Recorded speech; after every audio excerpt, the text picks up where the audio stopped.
Greg Halpern, our CEO, just barged in with 2 board members trailing behind him and a closed folder in his hand. The air shifted. Everyone at the conference table sat up straighter, including me. I'd been in high-stakes rooms before, but this wasn't just business as usual. Something was off. "Brooke," he said, locking eyes with me, "we need you to lead something. Quietly. Urgently. No small talk. No setup. Just those words. And the pressure of 1,000 unsaid expectations." He slid the folder across the table. I opened it, scanning the top sheet. 975,013 signatories.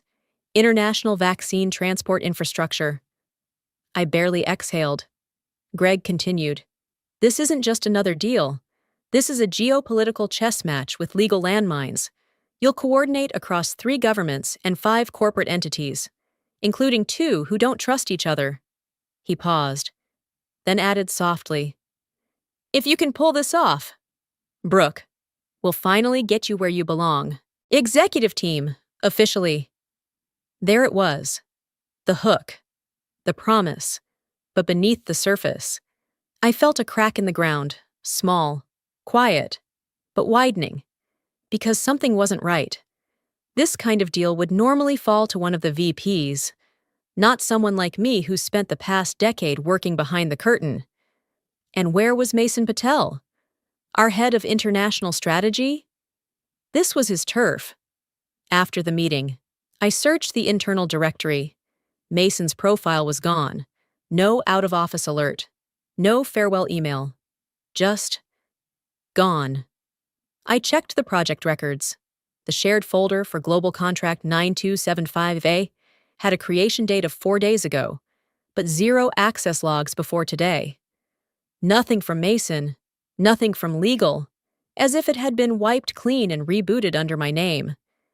That's when the pressure settled in. Full weight, not just the weight of the contract, but the quiet realization. This isn't a promotion. It's a test. And the last person who held the pen is missing from the story. Still, I didn't hesitate. I sent one text to my assistant, "Clear my calendar," indefinitely. Then I rolled up my sleeves, opened a fresh file, and started building the world's most complicated deal from scratch. Whatever was going on, I was already inside it. Sleep became a luxury I couldn't afford. For the next 7 weeks, my days started at 4:30 a.m. with a video call to Berlin and ended past midnight after reviewing legal revisions from São Paulo. In between, I was balancing input from logistics teams in Singapore, finance heads in Toronto, compliance officers in Washington, and a rotating carousel of government liaisons who changed weekly. No one else could track the full picture, so I did. Alone. I wasn't just managing time zones, I was managing egos, cultural nuance, regulatory nightmares, and 3 governments with competing priorities. Argentina wanted transparency, Japan demanded discretion, the US insisted on total control. Every clause I drafted had to be legally airtight in 3 languages, yet flexible enough to allow for emergency rerouting during crises. One wrong word could sink the entire $975 million contract. Midway through week 2, a crisis hit. A leaked memo, drafted by an overzealous procurement assistant, implied that one of the partner companies had received preferential pricing. Within hours, a senior official from the EU delegation threatened to walk. If they pulled out, the domino effect would collapse half the logistics framework. I didn't blink. I rewrote the clause language, scheduled a midnight call with all 3 legal teams, and delivered a real-time briefing to Greg at 2:20 a.m. He called it flawless triage and ended the call with, "That's why I picked you, Brooke." The praise always came with a smile, but never in writing. Each time I requested a status update on my official designation, the response was the same. "Don't worry, we'll get it locked in once the dust settles. Let's focus on impact first, titles later." So I kept going. I moved out of my apartment and into a short-term rental near the office. I ate at my desk, showered at the gym downstairs, and used blackout curtains to sleep in between conference calls. I became a machine with a human face, and yet, somehow, this was the most exhilarating work I'd ever done. Until one Friday afternoon, I received a calendar notification I wasn't supposed to see. Global Oversight Committee, Executive Review, attendees, Greg Halpern, Angela Weller, Senior Legal Counsel, missing me. I froze. The agenda attached to the meeting included a report titled Cross-National Coordination Status Update, authored by Weller. I opened the file. It was my work, my charts, my frameworks, word for word, no edits, no attribution. And just like that, the tension I'd been carrying shifted, not into panic, but into clarity. They were using me to build the bridge, but they had no intention of letting me cross it. So I took a screenshot, closed the file, and walked down the hallway with a smile that didn't touch my eyes.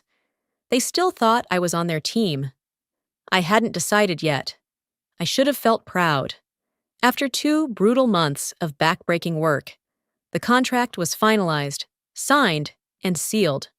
The International Vaccine Transport Agreement, valued at $975 million, had been greenlit by all parties. Virion's internal portal lit up with congratulatory pings. I received over 30 messages in the first hour. None from Greg. I didn't think too much of it at first. He was probably dealing with the press. And sure enough, by 11:15 a.m., the company's homepage featured a bold headline from Reuters. Historic Logistics Agreement signed under Greg Halpern's visionary leadership. The quote below it? Greg calling it a triumph of collaboration, strategy, and cross-border innovation. No mention of my name. No Angela either. So I waited. Until Tuesday morning, when I arrived at my office to find the door access denied. My badge flashed red. Security escorted me, not unkindly, down to the second floor. A shared workspace by the copier. No nameplate, no monitor, just a folding chair and a desktop that still had plastic on it. An HR rep met me there with a manila envelope. "We've realigned project roles post-completion," she said, avoiding eye contact. "You'll now be assisting in a support capacity, temporarily." I opened the envelope. The new title read, Contingent Support Analyst. The salary listed was 38% of what I'd previously made. I couldn't breathe. I asked, "Who approved this?" She hesitated. "Final direction came from the executive team." Greg. It had to be. I walked back upstairs. The elevator wouldn't take me to the top floor anymore. Angela's name was on the touchscreen directory, listed under Global Strategy Lead. Mine was gone. When I finally got into the internal system, I dug through the project documentation. At the bottom of the final contract, on the page titled Execution and Oversight Authorization, was the signature block. Angela Weller. Her name. Her signature. Her timestamp. The line that once had my name. Removed entirely. I sat there, stunned. The document I had drafted, coordinated, negotiated, and rebuilt dozens of times, had been signed off by someone who couldn't even spell the word sovereignty during week 1. And I, who had slept in a rental unit for 2 months, missed my sister's wedding, and worked through a flu without pause, was now earning less than an intern. The rage wasn't loud. It wasn't screaming. It was quiet, precise, focused, and for the first time in years. I wasn't just angry, I was awake. I minimized the contract, opened a new window, and typed 4 words into the internal server. Data Vault Access Log. The silence was the loudies, no outrage, no apology. Just the soft, mechanical whir of the copier beside my new desk on the second floor. A shared workspace reserved for interns. Temps. And now it had been fort since I'd been reassigned. 2 full workdays since I walked through these doors as the architect of a $975 million deal and got demoted to a folding chair near the toner tray. No one greeted me, not Sarah. Who used to grab coffee with me every morning, not Marcus. Who once said, "If you go, I go." Not even Daniel. My closest colleague and friend, the one who called me the backbone of this company just 3 weeks ago. I caught glimpses of them in the hallways, eyes flicking away, shoulders tightening, not out of cruelty, out of fear. Fear that looking at me too long would make them next. My email inbox reflected the shift. Messages once filled with gratitude, forwarded praise, and status checks had gone radio silent. Except for one, an old thread from last week. The subject line, "Unbelievable job." "Brooke?" I clicked it. More from habit than hope. The screen flashed. "This message has been recalled by the sender." That stung more than the demotion. I closed the laptop and stared at the wall. No art, no window, just the faint sound of someone reheating leftovers in the kitchenette nearby. I wasn't just out of the loop, I was erased from it entirely. At 3:17 p.m., my phone buzzed. A message from Daniel. Just one sentence. "I'm sorry, I don't have a choice either." I read it twice, then a third time. It wasn't angry, it wasn't cold. It was defeated. The kind of defeat that makes people look away from you in elevators. The kind that seeps into your bones and tells you, "This is how it works now. Accept it. Survive." But I wasn't built for survival. Not like this. They didn't just take my title. They took my name off the work I built. They took my voice out of rooms I created. And now, even my friends were slipping into the dark. One by one. I sat back in the chair. It creaked like it hadn't been used in years. Above me, 5 floors up, Greg and Angela were likely in another meeting, planning the next move, using the very systems I created, the processes I designed, the documents I authored. But they forgot something. They forgot who had architected the foundation, and they had no idea I was still watching. The day after Daniel's message, I stopped refreshing my inbox. There were no more condolences coming, no reversal, no justice dropping into my lap, just the low hum of the printer and the occasional clink of coffee mugs on shared desks. That was my world now.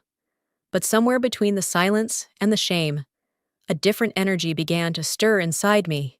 Not anger this time, but clarity.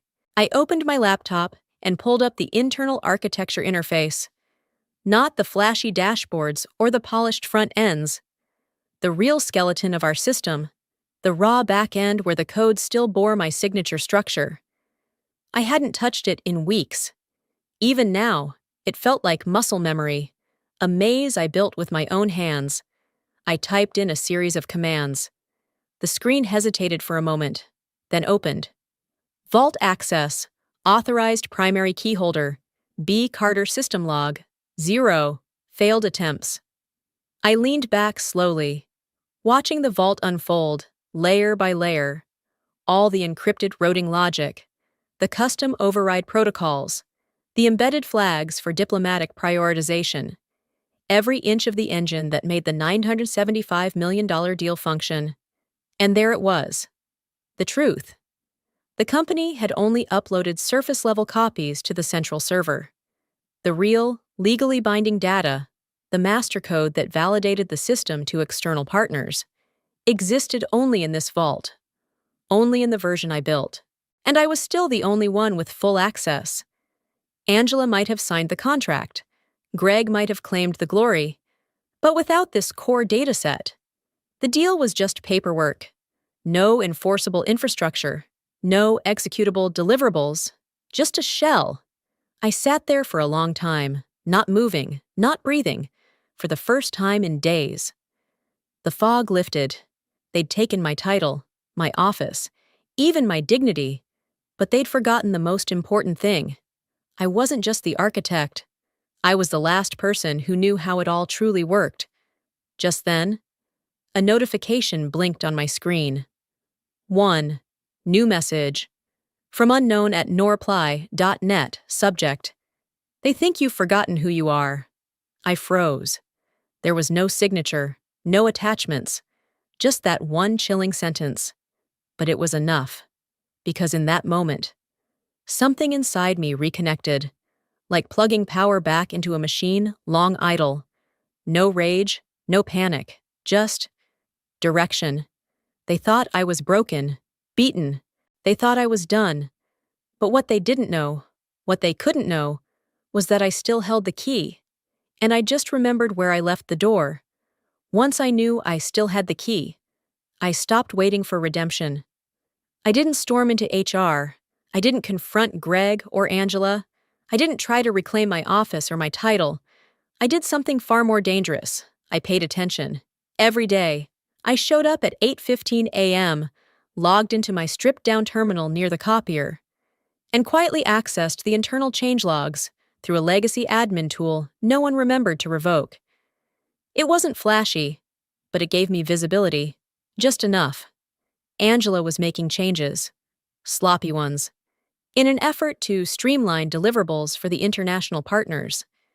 She'd been modifying the system workflows, cutting compliance review steps, disabling duplicate verification, even hard-coding override permissions to appease a few overseas vendors. To someone outside, it might look efficient, but to anyone with actual knowledge of cross-jurisdictional data protocols, it was a time bomb. I pulled up the logs, exported every edit she'd made since her promotion, every bypass, every comment tag, every server push without backup. Then I opened a spreadsheet.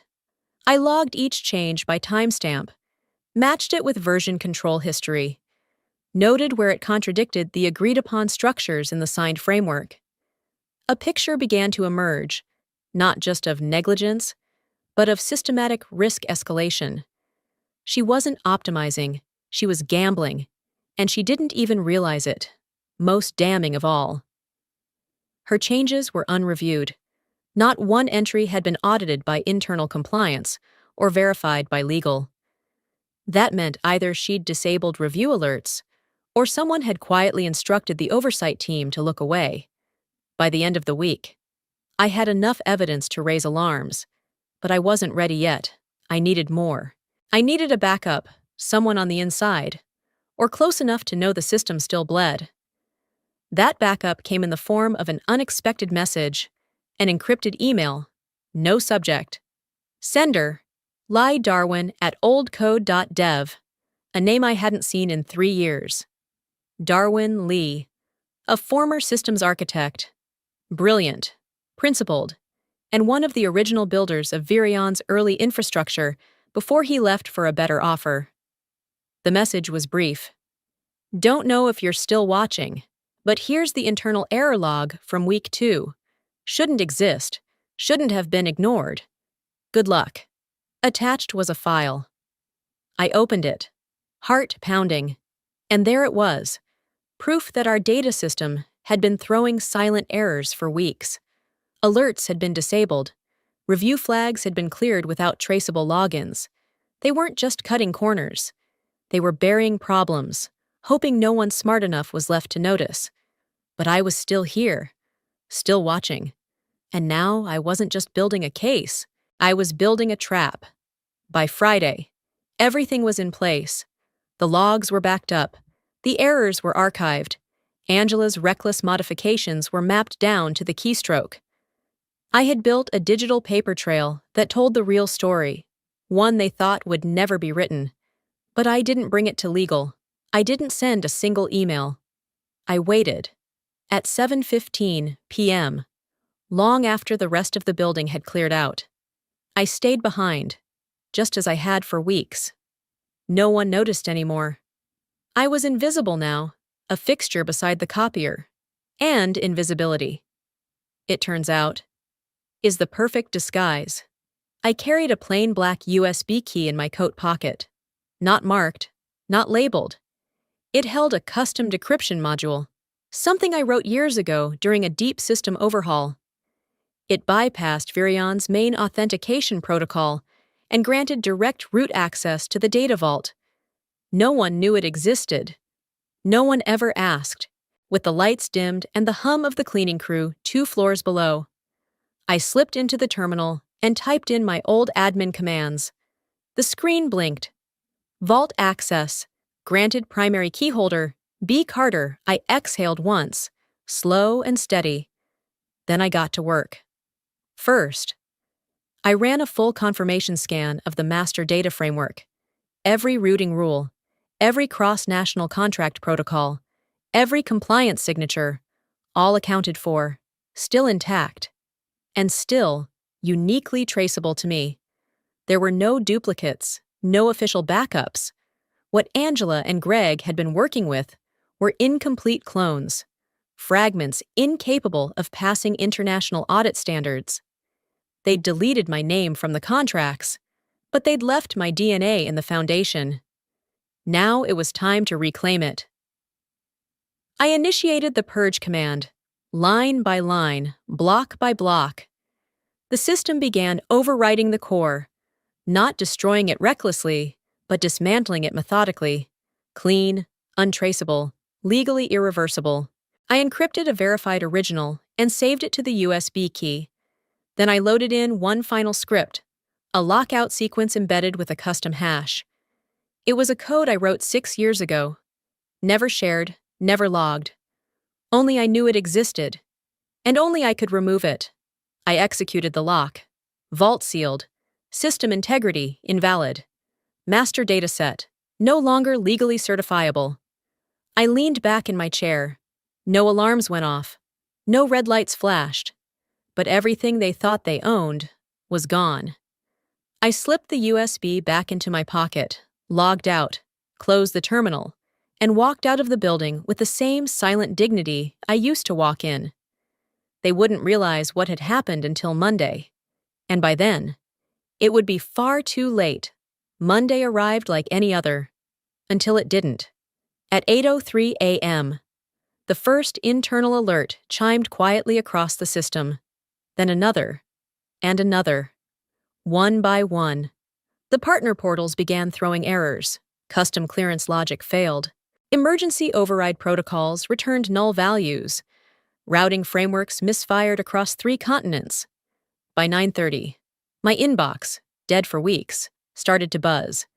Internal pings, red flags, system status check requests, urgent escalation tags.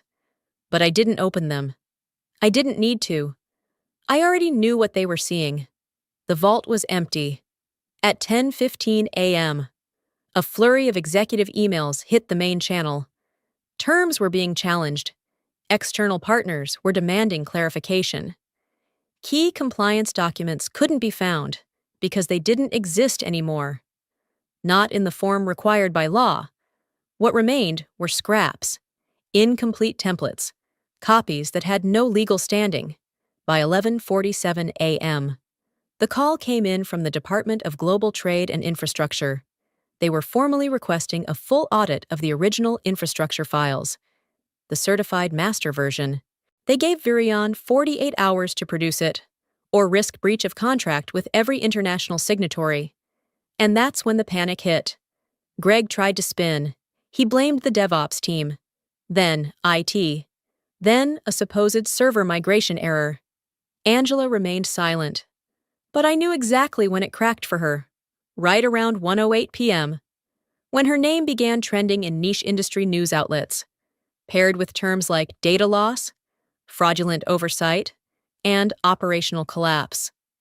By 3:22 p.m., she resigned. Not in person, not by email, just a silent removal from the internal org chart. Her office door was locked by the end of the day. Greg, on the other hand, went down swinging. He stormed into emergency meetings, tossed blame like confetti, and demanded to know who had tampered with the system. Legal reminded him, on record, that the system was architected by one person, B. Carter, and no log showed outside interference. It was clean. Too clean. I sat at my desk, the same one near the copier, didn't smile, didn't flinch.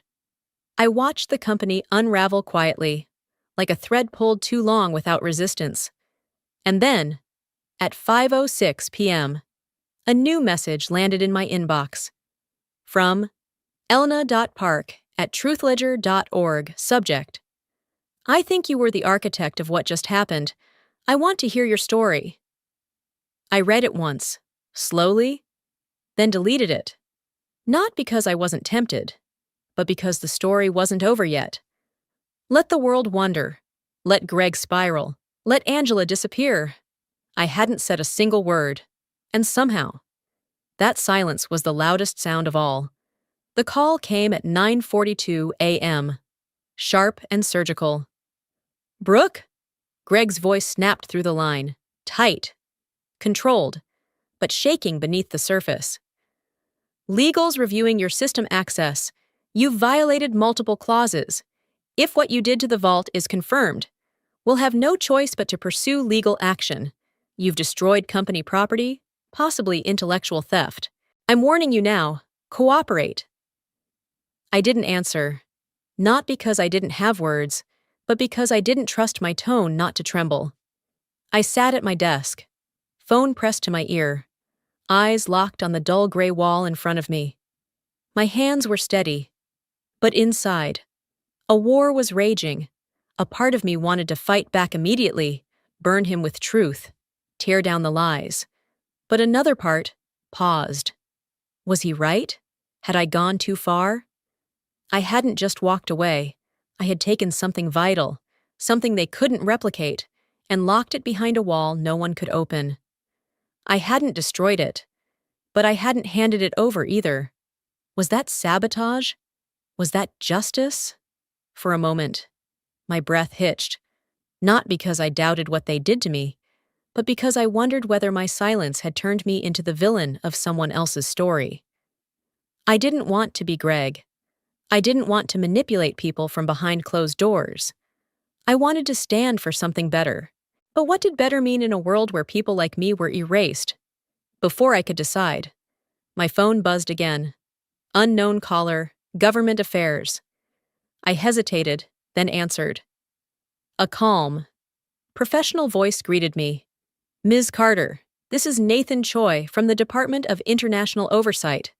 I believe you were the primary architect behind Virion's international logistics framework? My mouth went dry. I was, he continued. We've reviewed the recent collapse. A formal investigation has been opened. We're aware that the data required for legal certification was housed in a vault tied to your credentials.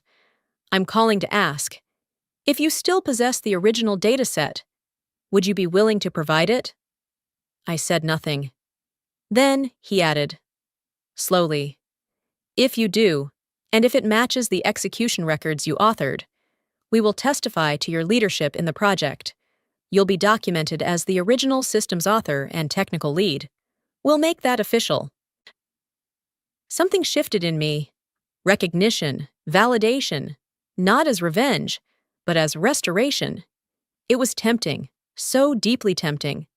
I stared down at the black USB, still sitting in the zippered pouch of my laptop case, the one with the encrypted original. One move and I could reclaim everything they'd taken.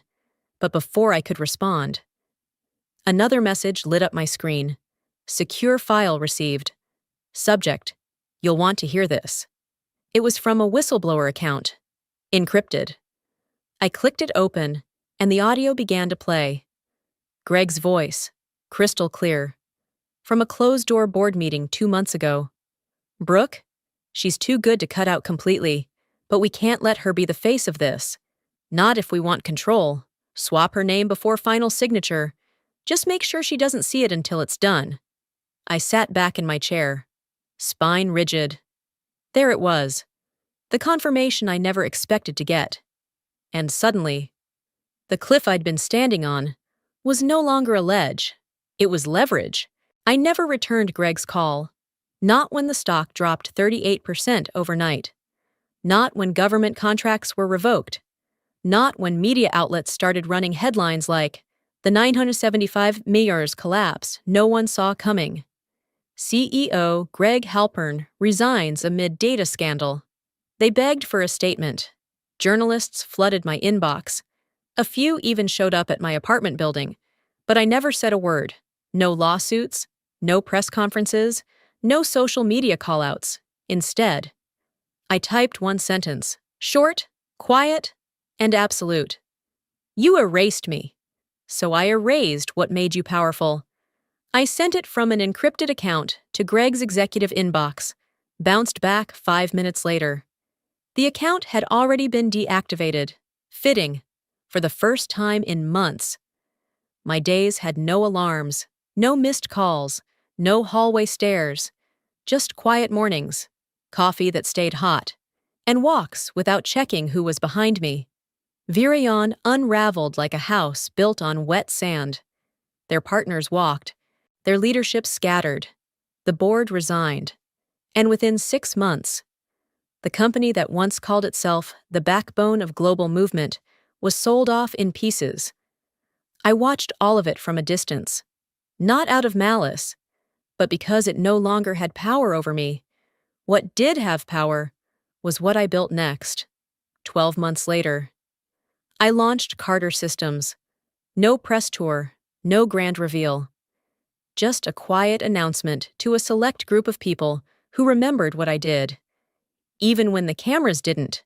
It wasn't about revenge anymore. It was about control, integrity, and legacy. The first round of funding came from 2 of the same government agencies that had demanded the original vault.